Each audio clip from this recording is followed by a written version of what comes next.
ஜூலை 31, 2010 மகாராஷ்டிரா மாநிலத்தில் இருக்கிற மும்பாயுடைய குர்லா அப்படிங்கிற பகுதியில் அமைஞ்சிருக்கிற அந்த மிகப்பெரிய டம்ப் யார்ட், அந்த குப்பை கிடங்கு இருக்குது இல்லையா, அந்த குப்பை கிடங்குல தங்களுடைய வழக்கமான வேலைகளை அங்க இருக்கிற பணியாளர்கள் செய்து வந்தாங்க. அப்பொழுது அங்க இருந்த ஜேசிபி ஒண்ணு இந்த குப்பைகளை இந்த பக்கத்துல இருந்து அள்ளி அந்த பக்கம் போட்டுக்கிட்டு இருந்தது. அப்படி அள்ளி போட்டுக்கிட்டு இருந்த போது திடீர்னு அந்த பக்கத்துல இருந்த ஒரு அம்மா வீல்னு கத்துறாங்க, ஜேசிபியை நிறுத்து அப்படின்னு சொல்லி கத்துறாங்க. உடனடியாக அவர் ஜேசிபியை ஆஃப் பண்ணிட்டு கீழே இறங்கி ஓடி வந்து என்னம்மா என்னாச்சு ஏதாச்சுன்னு பாக்குறாரு. அதற்குள்ளாக அங்க ஒரு பெரிய கூட்டமே கூடியிருது. அந்த அம்மா அப்படியே நடுங்கின கையோட இப்படி கை காட்டுறாங்க.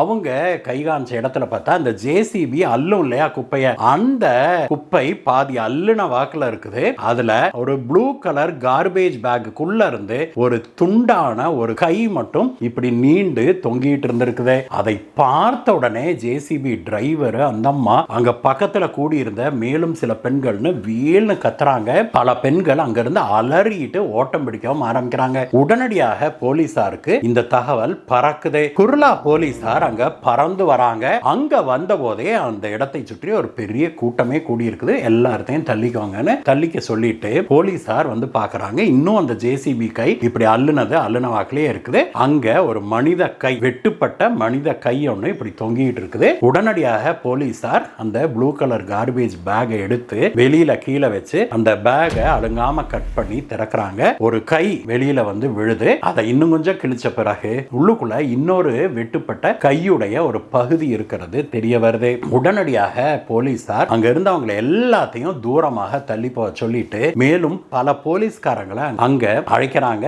எல்லாருமாக சேர்ந்து அந்த குப்பை கிடங்களை தேட ஆரம்பிக்கிறாங்க. முதல்ல அந்த கை கிடந்தது இல்லையா, அதை ஒட்டிய பகுதிகளிலே தேடுறாங்க. அங்க எதுவுமே கிடைக்கல. அதற்கு பிறகு மெல்ல மெல்ல அப்படியே ஸ்ப்ரெட் அவுட் ஆகி தேடிய போது ஒரு மனிதனுடைய 2 கைகள் மற்றும் 2 கால்கள் கிடைக்குது. ஆனாலும் போலீசாருக்கு தலையோ உடம்போ கிடைக்கல. மேலும் தேடுதல் வேட்டையை துரிதப்படுத்துறாங்க. அதற்கு பிறகு ஒரு இடத்துல ஒரு கார்பேஜ் பேக்ல கட்டியவாறு ஒரு மனித தலை ஒன்று கிடைக்குது. ஆனா எவ்வளவு தேடியும் அந்த மனிதனுடைய உடல் மட்டும் கிடைக்கவே இல்லை. இந்த உடல் பகுதிகளை எடுத்து போஸ்ட்மார்ட்டத்துக்கு அனுப்புறாங்க போலீஸ்காரங்க. இந்த உடல் பகுதிகளை வைத்து இது ஒரு 30-35 வயது மதிக்கத்தக்க ஒரு ஆணுடைய உடல் அப்படிங்கிறது தெரியுது. ஆனா அதற்கு மேல டீடைல்ஸ் எதுவும் அவங்களால கண்டுபிடிக்க முடியவில்லை. அதனால போலீசார் முதல் வேலையாக அங்க குர்லா போலீஸ் ஸ்டேஷன்ல ஏதேனும் மிஸ்ஸிங் கம்ப்ளைண்ட் வந்திருக்குதா அப்படின்னு சொல்லி தேடுறாங்க.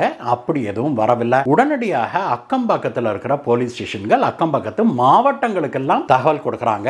ஆனால் 35 வயது ஆடவர் காணாமல் போனதாக எந்த கம்ப்ளைண்ட்டுமே வரல. அதனால போலீஸ்காரங்களுக்கு என்ன செய்யறதுனே தெரியல. இதற்கிடையே ஃபோரன்சிக் டீமை வர சொல்லி போலீசார் அந்த டம்ப் யார்ட்ல தேடுறாங்க. ஆனா ஃபோரன்சிக் டீமும் வெறுங்கையோட தான் திரும்பி வர்றாங்க. அங்க இருந்த அந்த ப்ளூ கலர் கார்பேஜ் பேக் அப்படிங்கிற ஒரு அடையாளத்தை தவிர வேற எதையுமே அவங்களால கண்டுபிடிக்க முடியவில்லை. போலீசார் என்ன செய்யறதுன்னு தெரியாம அப்படியே விக்கித்து நின்றுகிட்டு இருந்த அந்த சமயத்துல தான் அந்த ஸ்டேஷனை சேர்ந்த ஒரு போலீஸ்காரருக்கு திடீர்னு ஒரு ஐடியா வருது. அவர் உடனடியாக அந்த உடல் பாகங்களுடைய போட்டோஸ் எல்லாம் எடுக்கிறாரு. அப்படி போட்டோஸ் எடுக்கிறவரு அந்த ஆளுடைய தலை இருக்குது இல்லையா, அந்த தலை மட்டும் இதோட வெட்டி இருந்திருக்குது. அந்த போட்டோவை எடுக்கிறாரு. அந்த போட்டோவை எடுத்து மனுஷன் உத்து உத்து உத்து உத்து பார்க்கிறாரு. அப்பொழுதுதான் அதை பார்த்துட்டு எஸ்ஐ வந்து என்னையா ஏதேனும் தெரிஞ்சுதா அப்படின்னு சொல்லி கேட்டபோது அந்த போலீஸ்காரர் என்ன சொல்றாரு, சார் இந்த போட்டோவை நல்லா பாத்தீங்களாங்க சார், தாடி ஒரு 3-4 நாள் தாடியாட்ட தான் இருக்குது.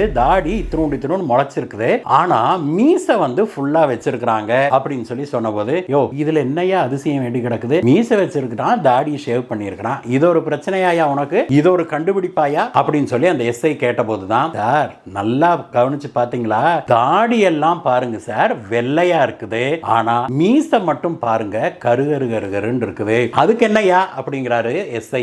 அதுக்கு அந்த போலீஸ்காரர் என்ன சொல்றாரு, சார் அப்ப சமீபத்துல மீசைக்கு இவரு டை அடிச்சிருக்கிறாரு அப்படின்னு அவர் சொன்னதுதான் மாயம். உடனடியாக உடனடியாக எஸ்ஐக்கு இவர் என்ன சொல்ல வர்றாரு அப்படிங்கிறது புரிஞ்சிருச்சு. சபாஷ், சரியா கண்டுபிடிச்சையா அப்படின்னு சொல்லிட்டு உடனடியாக அவர் என்ன பண்றாரு, இந்த ஆள் வந்து கடந்த ஒரு சில நாட்களுக்குள்ளாக அவருக்கு தாடி முளைச்சிருக்க பார்த்தா இத்தனோண்டு இருக்குது, அது ஒரு 3-4 நாளைக்கு உள்ளதான் இருக்கும். கடந்த ஒரு வாரத்துக்குள்ள யாரெல்லாம் எந்தெந்த சலூன்ல ஷேவ் பண்ணாங்க, மீசைக்கு டை அடிச்சாங்க அப்படிங்கிற தகவல் தெரிஞ்சதுன்னா நமக்கு இந்த ஆளை ஐடென்டிஃபை பண்ணிடலாம். அதற்கான ப்ராபபிலிட்டி ரொம்ப ஹையாக இருக்குது அப்படின்னு சொல்லிட்டு உடனடியாக 2 டீம்களை அமைத்து மும்பை குர்லா பகுதி மற்றும் அதை சுற்றி இருக்கிற பகுதிகளில் இருக்கிற இடங்களுக்கு எல்லாம் எல்லா சலூனுக்கும் போய் விசாரிச்சுட்டு வாங்கன்னு சொல்லி இந்த போட்டோவோட அனுப்புறாரு. இந்த தலை மட்டும் இருக்குது இல்லையா, அந்த போட்டோவோட அனுப்புறாரு எஸ்ஐ. உடனடியாக போலீஸ்காரங்களும் அந்த போட்டோவை எடுத்துக்கிட்டு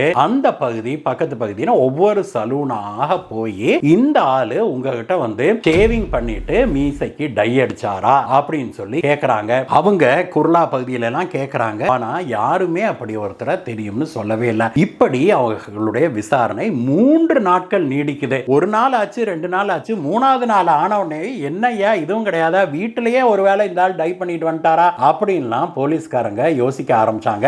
அப்பொழுதுதான் எஸ்ஐக்கு போன் கால் ஒன்னு வருது. அது யார் அப்படின்னா இந்த க்ளூவை கண்டுபிடிச்சார்ல அதே போலீஸ்காரர் தான் எதிர்முனையில பேசுறாரு. சார், நான் கண்டுபிடிச்சேன் சார், அந்த ஆள் யாருன்னே நான் கண்டுபிடிச்சேன் சார் அப்படின்னு சொல்லிட்டு உடனடியாக எஸ்ஐ டீம் அங்க வர சொல்றாரு. குர்லா பகுதியிலேயே அவுட்டர்ல ஒரு சின்ன சலூன்ல இருந்து தான் இவர் போன் பண்ணி இருக்கிறாரு. எஸ்ஐ அங்க விரைந்து போறாரு. அங்க போன போது இந்த போலீஸ்காரர் படு குஷியாக நின்றுகிட்டு இருக்கிறாரு. எஸ்ஐ வந்த உடனே சார் இவங்க பார்த்திருக்கிறாங்க சார் அப்படின்னு சொல்லி 3 பேர்த்த கூட்டிட்டு வந்து எஸ்ஐ முன்னாடி நிறுத்துறாரு.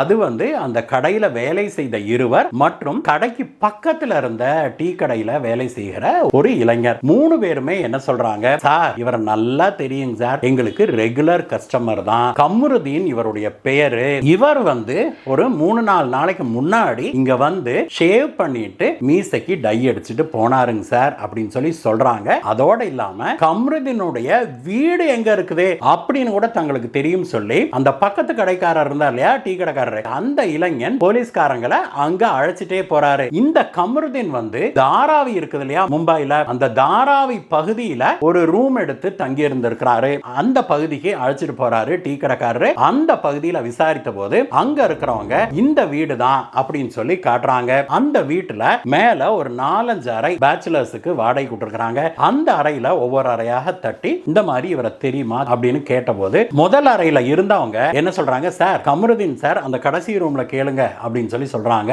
கடைசி ரூமுக்கு போறாங்க. கடைசி ரூம்ல 2 இளைஞர்கள் இருக்கிறாங்க. சுமார் 20-25 வயது மதிக்கத்தக்க இளைஞர்கள் தான். அந்த பசங்க கிட்ட காமிச்சு இதை கேட்டபோது அவனுங்க, சார் இது யாருன்னே எங்களுக்கு தெரியாது அப்படிங்கிறாங்க. ஏன்னா இந்த ரூம்ல நாங்க 2 பேர் தான் இருக்கிறோம் அப்படின்னு சொல்லி சொல்றாங்க. இவங்க பேசிட்டு இருக்கும்போதே அந்த வீட்டுக்காரர் அங்க வர்றாரு. அவரிடம் இந்த போட்டோ காமிச்சனே, சார் கம்ருதீன் இவங்க கூட தானே தங்கி இருந்தான், இவங்க ஊர்க்காரன் அப்படின்னு சொல்லி அவர் சொல்றாரு. உடனடியாக அந்த 2 பேரையும் பிடிச்சு 4 சாத் சாத்தி ஸ்டேஷனுக்கு இழுத்துக்கிட்டு போறாங்க போலீஸ்காரங்க. அந்த 2 பேரும் யார் அப்படின்னா உத்தரப்பிரதேஷ்ல இருக்கிற ஒரு கிராமத்தை சேர்ந்தவங்க. முகமது ஃபிரோஸ் ஷேக் அப்படிங்கிறவன் ஒருத்தன், அவனுக்கு 23 வயது தான் ஆகியிருந்தது. இன்னொருத்தன் குர்ஷித் அலம் ஷேக் அப்படிங்கிறவன், அவனுக்கு 21 வயது தான் ஆகியிருந்தது. அந்த 2 பேர்த்தையும் உட்கார வச்சு இந்த கம்ருதீன் போட்டோவை மறுபடியும் காமிச்சு, யாருடா இது உங்களுக்கு தெரியாதா அப்படின்னு சொல்லி கேட்கறாங்க. அவனுக்கு 2 பேரும் பிடிவாதமாக எங்களுக்கு இது யாருன்னே தெரியாது, எங்க ரூம்ல 2 பேர் தான் இருக்கிறோம் அப்படின்னு சொல்லி சொல்றானுங்க. போலீசாரும் எவ்வளவு பொறுமையாக கேட்டு பார்க்கறாங்க. ஆனா இவனுங்க உண்மையை சொல்றதா இல்ல. ஒரு கட்டத்துல பொறுமை இழந்த போலீசார் அவனுக்கு 2 பேர்த்தையும் தனித்தனியாக தரதரன்னு இழுத்துக்கிட்டு போய் உள்ளுக்குள்ள தனித்தனியாக வைத்து லாடங்கட்ட ஆரம்பிக்கிறாங்க. போலீசார் அவனுக்கு கிட்டுக்கு பிடி விசாரணை போடுறாங்க. போலீசாருடைய அந்த கிட்டுக்கு பிடி விசாரணையை தாங்க முடியாத முகமது ஷேக் முதல் ஆளாக உடைந்து போறான். அவன், சார் நாங்க 2 பேரும் சேர்ந்து தான் அவனை கொன்னோம் சார், நான் நடந்ததை எல்லாம் சொல்லிடுறேன், தயவு செய்து என்னை விட்டுருங்க அப்படின்னு சொல்லி கெஞ்சறான். அதற்கு பிறகு நடந்ததை சொல்லுடா அப்படின்னு போலீஸ்காரங்க சொல்றாங்க. அதற்கு பிறகு அவன் நடந்ததை எல்லாம் சொல்றான். சார் கம்ருதீன் எங்க ஊருக்காரர் தான், அவர் தான் எங்களையவே இங்க கூட்டிட்டு வந்தாருங்க சார். அவர் வந்து இங்க கொஞ்ச காலமாகவே சினி ஃபீல்டுல இந்த லைட் மேனாக லைட் பாயாக இந்த மாதிரி சின்ன சின்ன வேலைகள் செய்துகிட்டு வர்றாரு. தினக்கூலிக்கு தான் அவரும் வேலைக்கு போவாரு. ஆனா வேலைக்கு போற அன்னைக்கு அவருக்கு கை நிறைய காசு வரும். சம்பளம் வாங்குற உடனே ஃபுல்லா தண்ணி அடிச்சுட்டு வந்து இல்லாத அலம்பல் பண்ணுவாரு. எங்களுக்கும் வாங்கி கொடுப்பாரு. அதனால நாங்க நாங்கெல்லாம் ஒன்னாவே ஜெல்லாய்த்தான் இருந்தோம். ஆனா சமீப காலமாக இந்த கமருதீனோட தொல்லை ஒரு லெவலுக்கு மேல போயிருச்சுங்க சார். என்னன்னா எங்க கிட்ட இருந்து சின்ன சின்ன அமௌண்ட் அது இதுன்னு திருட ஆரம்பிச்சாரு கமருதீன். இது எங்களுக்கு தெரிய வரவே நாங்க அவரை கண்டிச்சோம். ஆனா அவர் அதையெல்லாம் காதுல போட்டுக்கிறதாக இல்ல. சில நாட்களுக்கு முன்பு என்னுடைய போனு காணாம போயிருச்சுங்க சார். அந்த போனை கமருதீன் தான் எடுத்திருக்கணும் அப்படின்னு நாங்க தெளிவா நம்பணும். ஏன்னா கமருதீனை தவிர எங்க ரூமுக்கு வேற யாரும் வர்றதில்ல. நான் வந்து ரூம்ல தான் போனை வச்சுட்டு வெளியில போனேன். போனை காணோம். கமருதீனை கூப்பிட்டு பல தடவை கேட்டோம். அவன் இல்லவே இல்லைன்ட்டான் சார். அதுக்கப்புறம் தான் நாங்க ஃபுல் கடுப்பாயிட்டோம். அன்றைக்கு மாலை நாங்க கடையில உட்கார்ந்து இருந்தோம். அப்பதான் கமருதீன் ஃபுல்லா தண்ணி போட்டுட்டு வந்தான். வந்தவனை ரோட்லயே குறுக்காட்டி ஏடா என் போன் எங்கடா அப்படின்னு நான் கேட்டபோது அவன் எனக்கெல்லாம் தெரியாது, நான் எடுக்கவே இல்லைன்னு தான் சொன்னான். அப்பயும் நான் அவனை ரொம்ப டீசெண்டா தான் கேட்டேன் சார். டேய், என்னுடைய அம்மா அக்கா தங்கச்சி போட்டோலாம் அதுல தாண்டா இருக்கு. எனக்கு மனசு தெரியலன்னா நான் அதை தாண்டா எடுத்து பார்ப்பேன். அதை விட்டா என்கிட்ட வேற போட்டோ கூட இல்லடா. என் போன் எங்கேன்னு தயவு செய்து சொல்லுடா, கொடுத்துருடான்னு நான் கேட்டேன். அவன் இல்லவே இல்லைன்னா அப்படியே தண்ணி போட்டவன் ஆடிக்கிட்டு ரூமுக்கே வந்துட்டாங்க சார். நாங்களும் கேட்டுக்கிட்டு பின்னாடியே வந்துட்டோம். ரூமுக்குள்ள வந்தவன் பயங்கரமா சிரிக்க ஆரம்பிச்சான். இத்தனோடு போன் இல்லைன்னா உனக்கு என்னடா ஆயிடும்னு பயங்கர கிண்டலாகவும் பேச ஆரம்பிச்சான். அது மட்டும் இல்ல, உன் ஃபேமிலி பெரிய இந்த ஃபேமிலி, அந்த போட்டோ பார்க்கலைன்னா நீ என்ன செத்தாடா போயிருவ அப்படின்லாம் பேச ஆரம்பிச்சனே. என்னுடைய குடும்பத்தை பத்தி அவன் பேசினே பயங்கர டென்ஷன் ஆயிட்டான் சார். அதனால அவனை அப்படியே ஓங்கி மண்டையில ஒரு போடு போட்டேன். அப்படியே சரிஞ்சிட்டான். புல் போத வரையா அப்படியே கீழே சரிஞ்சவன் மயக்கமாய் கிடந்தான் சார். எனக்கு இருந்தாலும் ஆத்திரம் தாங்கலைங்க சார். அதனால மேலே ஏறி உட்கார்ந்து அப்படியே அவன் கழுத்தை நெரிச்சேன். அதுல மயக்கமாயிட்டான். செத்துட்டானோ என்னமோ அப்படின்னு ஒரு நிமிஷம் பயந்துட்டேன். எந்திரிச்சு பார்த்தேன், மூச்சு இன்னும் இருந்ததுங்க சார். சரி, அப்புறம் எந்திரிச்சதுக்கு அப்புறம் கேட்டுக்கலாம் அப்படின்னு நான் நினைச்சேன். ஆனா நான் அதை நினைக்கிறதுக்குள்ள என்னுடைய நண்பனுக்கான ஒரு அருவாள் எடுத்து அவன் மண்டையிலேயே 2 போடு போட்டான் சார். நானே ஆடி போயிட்டேன். ஏன்டா அப்படி பண்ணேன்னு அலறினேன். அதுக்கு அவன், டேய் கம்முண்டுடா, இன்னைக்கு போன் எடுத்தவன் நாளைக்கு என்ன வேணா பண்ணுவான், இந்த மாதிரி ஆளெல்லாம் உசுரோடவே இருக்க கூடாது அப்படின்னு அவனை சரமாரியா வெட்டுனான். எனக்கு இருந்த ஆத்திரத்துல அவன் சொன்னதுதான் சரி அப்படின்னா அவன்கிட்ட இருந்த அருவாளை வாங்கி நானும் இவனை வெட்டினேங்க சார். வெட்டிட்டோம். அவன் செத்து போயிட்டான். அப்புறம் அவனை எப்படி டிஸ்போஸ் பண்றதுன்னு எங்களுக்கு தெரியல. ரூம்ல ஒரு சாக்கு கிடந்ததுங்க சார். அந்த சாக்கில் எடுத்து இவன் உடலை போட்டா ஃபுல்லா போட முடியல. அதுக்கப்புறம் தான் எங்களுக்கு என்ன பண்றதுன்னு தெரியாம கீழே இருக்கிற மளிகை கடைக்கு போய் அங்க ஒரு 5-6 கார்பேஜ் பேக் வாங்கிட்டு வந்தோம். அந்த பாலித்தீன் கார்பேஜ் பேக்குக்குள்ள போடலாம் அப்படின்னா அந்த பையும் சின்னதா இருக்கு. அதுக்கப்புறம் தான் ஒரு முடிவுக்கு வந்தோம். சரி, இது ஒத்து வராது அப்படின்ட்டு அவனுடைய கை காலுன்னு எல்லாத்தையும் பாட்டா அங்கேயே வச்சு வெட்டினாங்க சார். வெட்டிட்டு அதையெல்லாம் கார்பேஜ் பேக்ல போட்டுட்டு அவனுடைய உடலை மட்டும், முண்டமான அந்த உடலை மட்டும் சாக்குல போட்டு கட்டிக்கிட்டு முதல்ல சாக்கத்தான் நைட்ல எடுத்துட்டு வந்தோம். வெளியில வந்து வண்டியில வச்சு கொண்டாந்து அப்படியே அந்த அங்க ஓடுகிற ஒரு சாக்கடைக்குள்ள வீசிட்டோம். அதற்கு பிறகு இந்த கார்பேஜ் பேக் எல்லாம் தூக்கிட்டு வந்து அங்கங்க இந்த குர்லா டம்பியார்ட் இருக்குல்ல, அங்க வீசிட்டு வந்துட்டாங்க சார். தனித்தனியாக தூரமா போட்டதுனால இதை கண்டுபிடிக்க மாட்டாங்க அப்படின்னு சொல்லி ஒரு நம்பிக்கையோட நாங்க இருந்தோம் அப்படின்னு சொல்லி சொல்றாங்க. இவனுங்க சொன்னதை கேட்டு போலீசார் ஆடி போயிட்டாங்க.